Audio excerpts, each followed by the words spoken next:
Agora, nós iremos para a nossa aula de arte, tá bom? Que hoje a atividade é bem legal. Também bem legal, tá? Vocês vão gostar bastante. Antes de fazer a atividade, vamos lembrar quais são as cores secundárias.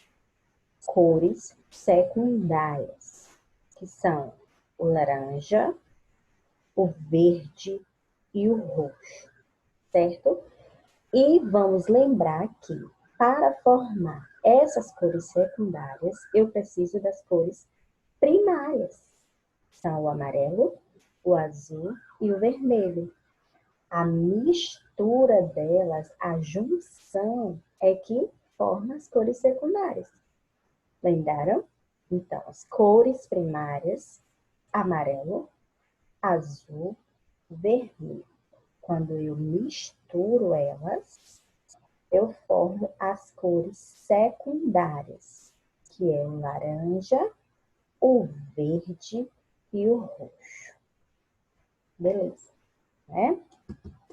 E para a atividade de arte, vocês vão precisar do livro de arte.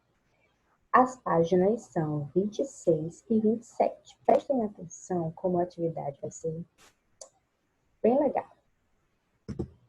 Essa é a página 26, que é a instrução para você responder a página 27. Nós temos aí a imagem dessa mocinha, né, mostrando para vocês como a atividade deve ser realizada. E aqui no cantinho nós temos o passo a passo. Opa, ainda não. O passo a passo, tá bom? Primeira coisa, vocês vão na página 27, vocês vão deixar ela no ponto. Vocês vão fechar os olhos com a mão. Pode fechar com a mão, ou então pode só fechar mesmo, ou olhar para cima. Com a mão que você escreve, você vai fazer traços na página 27, tá? Você vai fazer traços. Quando você achar que está bom, você vai parar e abrir os olhos.